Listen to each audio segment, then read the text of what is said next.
아들을 영화롭게 하사 아들로 말미암아 아버지를 영화롭게 하옵소서. 이것이 바로 요한복음 17장 1절에 나오는 바로 대제사장 기도의 요지입니다. 아들을 영화롭게 하셔서 아버지를 영화롭게 하시옵소서. 어떻게 아들을 영화롭게 하느냐? 아들을 그야말로 아버지 이상으로 영화롭게 하느냐, 그런 의미가 아니라 아들이 아버지께서 맡겨주신 일을 잘 감당함으로 말미암아 그 아들은 아버지의 일을 감당함으로 말미암아 영화롭게 되고, 또 이로 말미암아 아버지를 영화롭게 해달라고 그렇게 기도하시는 것입니다. 아들이 영화롭게 되는 것은 아들 자신의 뜻과 아들 자신의 어떤 영예나 이런 것을 추구함으로 영화롭게 되는 것이 아니라 아버지가 마땅히 이 땅에 보내신 그 목적을 이룸으로 세례를 받으실 때 내 사랑하는 아들이여 내 기뻐하는 자로다 라고 말씀하신 것과 같이 아들이 죄인의 자리에서 죄가 없으신 분이 죄 씻음에 그 세례의 자리에 서서 세례를 받으실 때, 그리고 아들이 변화산에서 진정한 그 아들의 모습을 보이면서 그 아들이 이 땅에 육신 가운데, 그래서 그 얼굴의 희기와 옷의 희기가, 변화산에서도 우리 주님은 하나님의 영광을 보이시지만은 얼굴과 옷이 있잖아요. 이건 분명히 인성이잖아요. 하나님 얼굴이 없으시잖아요. 근데 변화산에서 그 얼굴의 희기와 또 옷의 강체, 그런 것을 보이는 가운데서 또 하늘로부터 이는 내 사랑하는 아들이요 내 기뻐하는 자다. 그러므로 너희는 그의 말을 들으라, 음성을 들으라, 그렇게 말씀하시는데요. 우리가 이 땅에 와서 존재하는 이유, 어떻게 보면 내가 영화롭게 돼야 되겠죠. 그러나 이거 우리 자신이 영화롭게 되는 이것은 다른 것이 아니라 아버지의 뜻을 이룸으로 아버지를 영화롭게 하는 그 자리에 우리가 설 때 우리가 영화롭게 된다는 것입니다.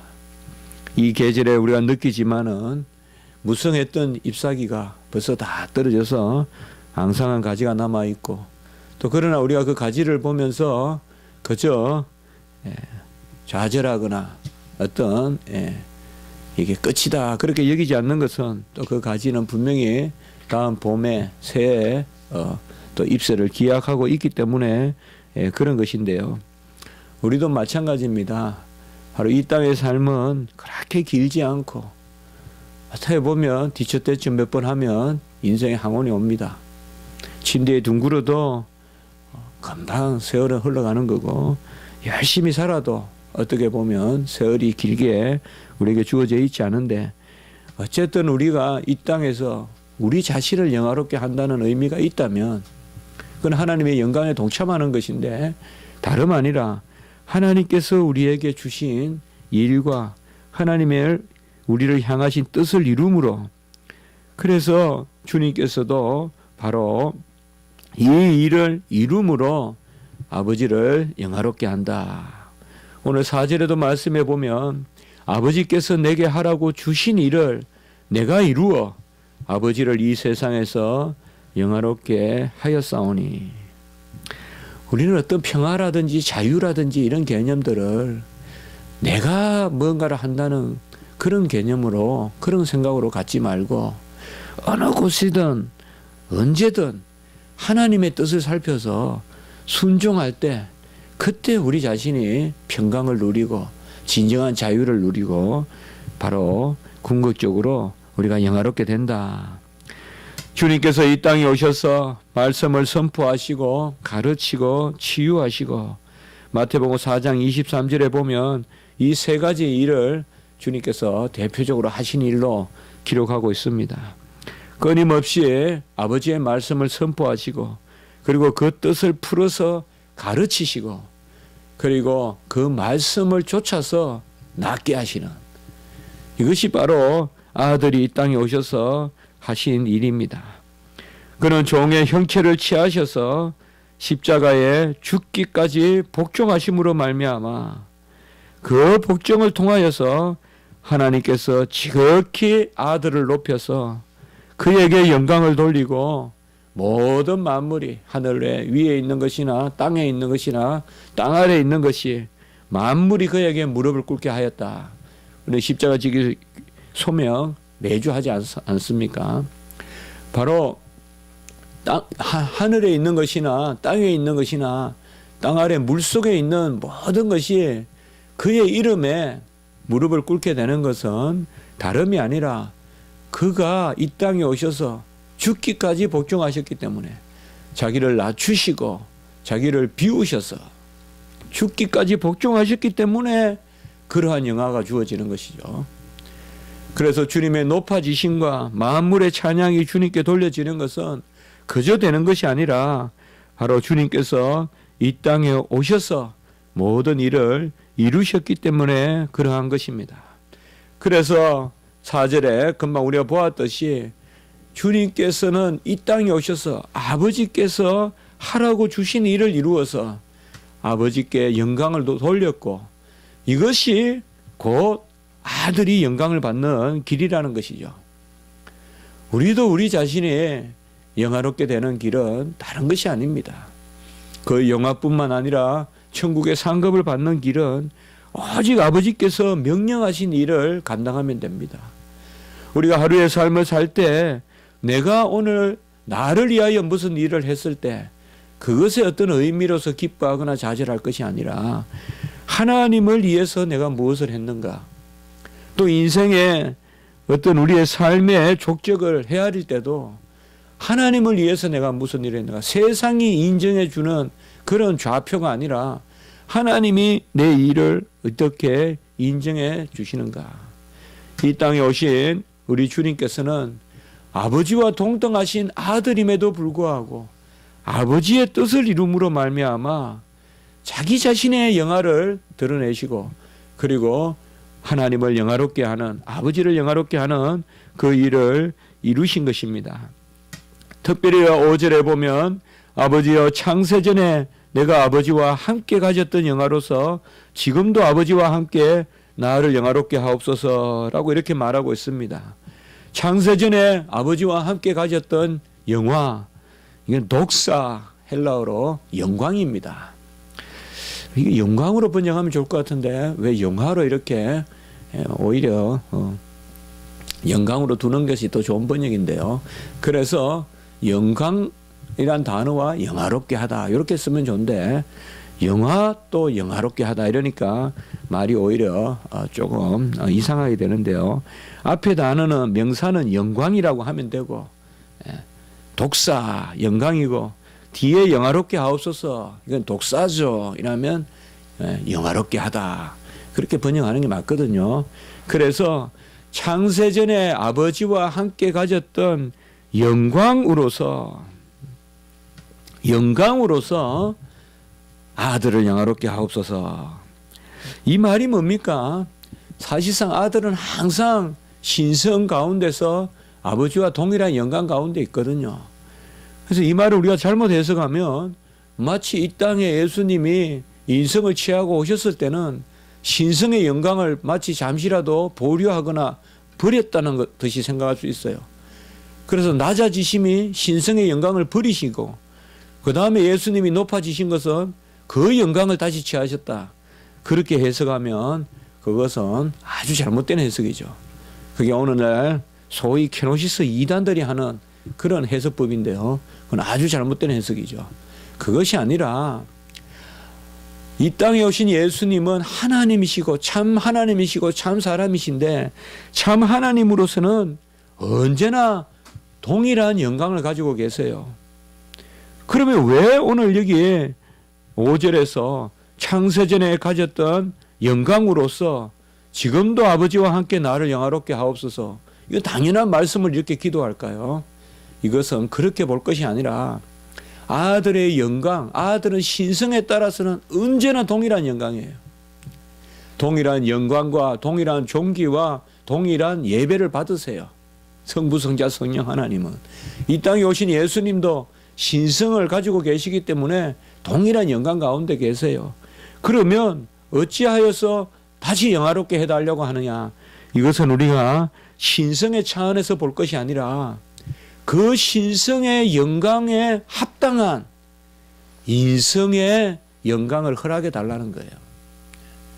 그래서 이 땅에 오셔서 인성에 따라서 낮아지시고 고난당하시고 온갖 수치당하셨잖아요. 영광과는 먼 그런 삶을 사셨잖아요. 그런데 이제는 그 일을 다 이루셨기 때문에 하나님의 아버지와 아들이 함께 가지고 있는 그 영광에 합당한 그 영광을 온전히 비추는 인성의 참 사람의 영광을 드러내 달라는 거예요. 달리 말하면 인성이 예수 그리스도의 인성이 신성과 함께 영화롭게 되게 해 달라고 하는 기도예요. 이것이 꼭 우리가 말하는 높아지심, 성귀라고 하는 거예요. 성귀. 성귀는 꼭 이렇게 설명해야 돼요. 신성은 높아지지 않아요. 신성은 그대로예요. 그렇다고 해서 인성이 무슨 죄가 없다가 죄를 지었다가 죄를 또 사함받고 우리 예수님은 그런 인성이 아니잖아요. 그게 아니라 하나님의 영광에 온전히 동참하는 아들의 인성. 그것은 어찌하여서 아까 말씀같이 아들이 인성에 따라서 자기를 비우시고 낮추시고 죽기까지 복종하셨기 때문에 이제 하늘 아버지가 그 일을 받으셔서 아버지의 영광, 아들의 영광, 삼위일체 하나님의 본래의 영광, 하나님의 영광, 신성에 따른 영광을 이제 인성에 따르는 그 영화로움과 함께 하나가 되게 해달라라고 이렇게 기도하시는 것입니다. 결국은 인성이 신성이 되는 것이 아닙니다. 참 사람이신 예수님이 참 하나님과 함께 그 인성과 신성 가운데 동일하신 한 분이 영광을 받으시고 예배를 받으시는 것입니다. 지금도 보좌 우편에 계시는 중보자 예수 그리스도는 참 하나님과 참 사람으로서 신인 양성 가운데 계시는 분으로서 그 한 분으로서 우리의 존귀와 영광과 찬양을 받으십니다. 신성으로만 찬양을 받으시는 것이 아니라 신인 양성 가운데 한 분이 찬양을 받으시는 것입니다. 이런 것을 특별히 우리 신학자들은 신인 양성의 교통을 이야기하면서 예배의 대상으로서 신성과 인성이 교통한다라고 이렇게 표현하고 이런 것을 특별히 우리가 좀 어려운 용어를 쓰면 은사의 교통이라고 합니다. 오늘 이 구절은 우리가 이렇게 의미를 깊이 헤아려 봐야 되지 많은 사람들이 이것을 곡해해가지고 이 땅에 오신 예수님은 마치 참 하나님이심을 버리고 그저 인간으로 살다가 이제 높아지시면 다시 하나님이 되는 것 같이 그렇게 생각하면 안 된다는 거죠. 대개의 오늘날 잘못된 기독론 신학자들, 현대 신학자들이 이런 생각을 가지고 있단 말이죠. 이 땅에 오신 예수님은 그저 인간이고 영화롭게 되는 것은 이제 신적인 어떤 영광을 가지게 되는 그게 아니란 말이죠.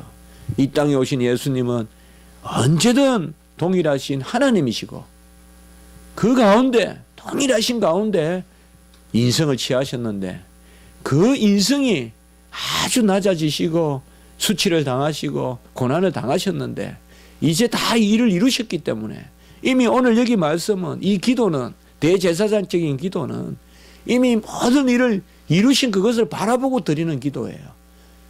그러면서 이제 그 인성이 이제 신성에 온전히 동참하여서 신인 양성 그래서 높아지신 우리 주님 다 이루신 주님 우리의 찬양을 받으시는 주님 그분은 신인 양성 가운데서 우리의 존귀와 영광과 찬양을 받으신다.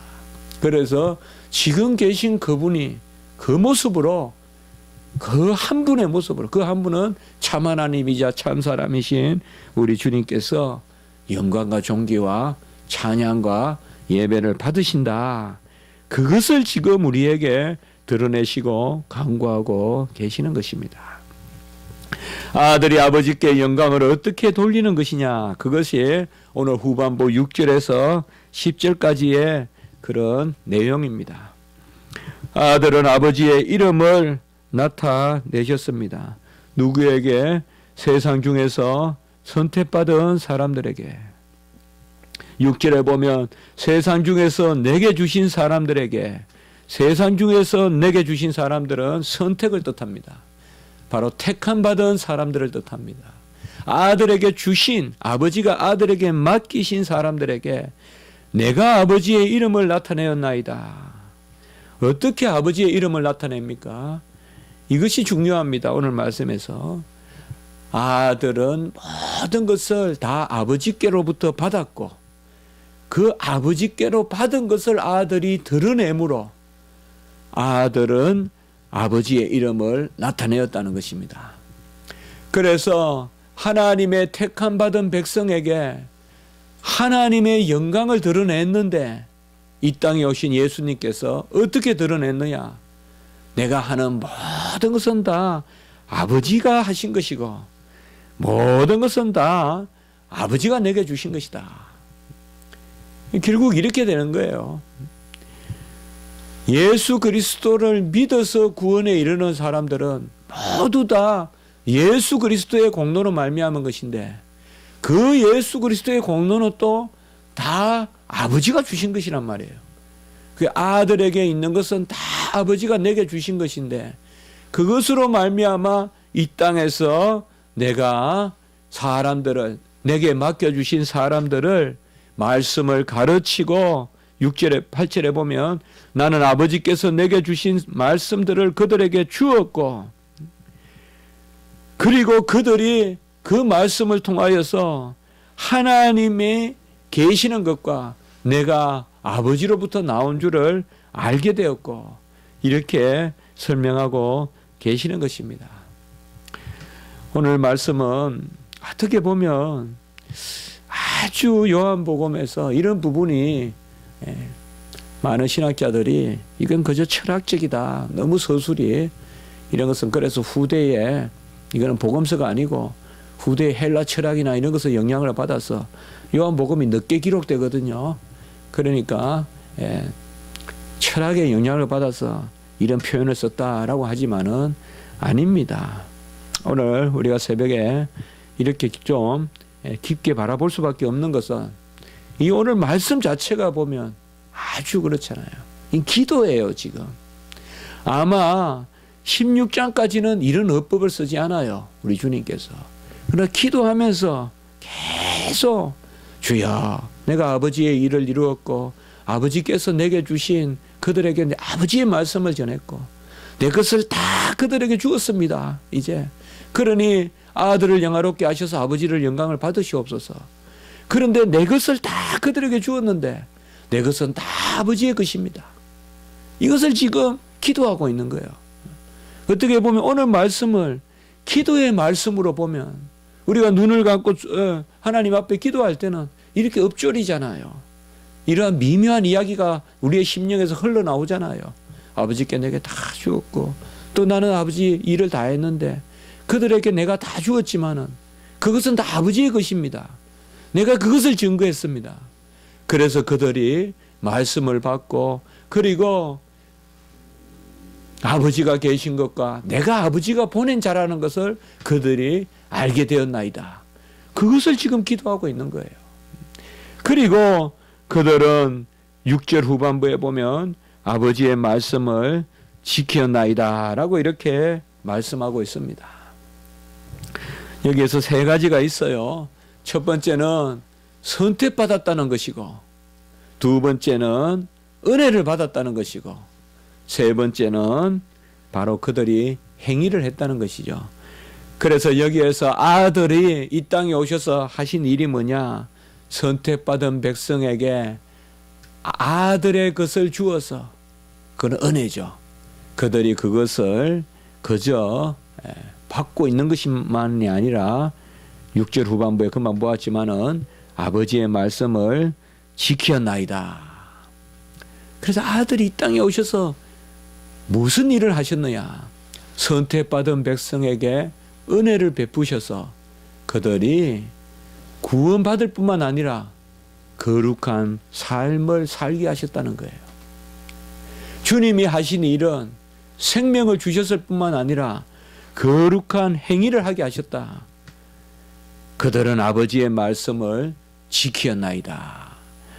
아까도 제가 말씀을 드렸지만은 이것은 지금 기도고, 앞으로 주님께서 죽으시고 또 그 죽으심으로 부활 성천하셔서 내가 올라감이 유익이고, 그래서 성령을 내려주셔서 그 될 일을 미리 바라보시는 거예요. 이 요한복음 17장은 그렇게 바라봐야 돼요. 지금 제자들의 모습이 아니에요. 이 모습은 아들이 이 땅에 오셔서 다 이루셔서 그 다 이루신 의를 부활 성천하셔서 보좌 우편에서 성령으로 그 의를 내려주심으로 그 의를 받은 사람들의 모습이에요. 그래서 아버지께서 내게 맡긴 백성에게 내가 이 일을 하였나이다. 바로 선택된 백성에게 내가 죽음으로써 은혜를 베풀고, 그리고 그들이 그 은혜를 받아서 말씀대로 살게 된다는 것이죠. 이것은 아들이 이 땅에서 이룬 것이 칭의만이 아니라 칭의와 성화의 의를 다 이루셨다는 것을 우리에게 보여주고 있는 거예요. 우리의 오늘의 삶도, 우리가 오늘 하루 살아가는 것도, 우리가 오늘 한 주간, 이번 주 한 주간 살아가는 것도 바로 예수 그리스도의 공로라는 것이죠. 그래서 그들은 아버지의 말씀을 지켰나이다 라고 이렇게 말씀하고 계시는 것입니다. 오늘 말씀을 통하여서 우리가 기억할 것은, 우리도 이 예수 그리스도의 공로로 말미암아 택함 받은 백성으로서, 은혜 받은 백성으로서 생명을, 새 생명을 얻고 새 생활을 사는, 새로운 생활을 살아가는, 거룩한 삶을 살아가는 그러한 은혜가 있다는 것이죠. 이 일을 통하여서 아들은 아버지께 영광을 돌렸다는 것이죠. 이것이 바로 오늘 말씀입니다. 얼마나 하나님이 우리를 사랑하셔서, 삼위일체 하나님이 우리를 얼마나 사랑하셔서 아들은 우리를 구원하시는 일을 이루시되 온전히 구원하시는 일을 이루셨다. 생명과 삶을 다 구원하시는 일을 이루심으로 아버지께 영광을 돌리셨다라고 이렇게 말씀하시는 것입니다. 우리도 기도 가운데 오늘 말씀과 같은, 오늘 말씀은 기도로 보면 아주 얼마나 간절하게 주님께서 또 얼마나 긴밀하게 또 자세하게 정밀하게 아버지와 아들이 기도 가운데 대화하고 계시는지, 그것을 우리가 살펴볼 수 있어요. 칼빈은 긴밀한 대화라고 했잖아요. 친밀한 대화다. 기도는 친밀한 대화라고 했는데 오늘 17장 말씀은 그런 마음으로 우리가 읽어보면 꼭 의미가 있는 것입니다. 우리도 이러한 은혜로 하나님께 영광을 돌리고 그리하여 영화롭게 되는 그런 은혜가 있기를 바라는 것입니다. 기도드리겠습니다. 거룩하고 자비로우신 하나님 아버지, 주님이 이 땅에 오셔서 다 이루시고 그 다 이루신 일을 이제 성령을 부어주심으로 우리의 것으로 삼아주시는 것, 그 일이 이미 된 줄 미리 바라보시고 대제사장적 기도를 드리시는 가운데서 특별히 아들은 아버지의 것을 다 우리에게 주시고 말씀도 주시고 생명도 주시고 거룩한 삶도 허락하여 주시는 것을 우리에게 알게 하시고, 또 우리가 궁극적으로 살아가는 것이 바로 아버지의 뜻을 이루는 것이 내가 유일하게 아버지의 영광에 동참하는 길이라는 것을 가르쳐 주시니 감사합니다. 부족하고 연약하고 미련하지만은 우리는 일체 두 마음을 품지 말게 하시고 무조건 하나님의 뜻을 순종하고 하나님이 하라시는 일만 잘 감당하면 그것이 나의 평강이요, 나의 복이요, 나의 자유라는 것을 깨달아 하는 저희들이 되게 해 주시옵소서. 오늘 한날 우리 교회에 다 이루신 예수 그리스도의 은혜가 충만하게 도와주시고 모든 성도님들 붙들어 주시고 예배간에 역사하여 주시고 하나님께 맡기고 나아가는 평강의 복된 한 날이 되게 주여 도와 주시옵소서. 구주 예수 그리스도 이름으로 감사하며 기도드리옵나이다. 아멘.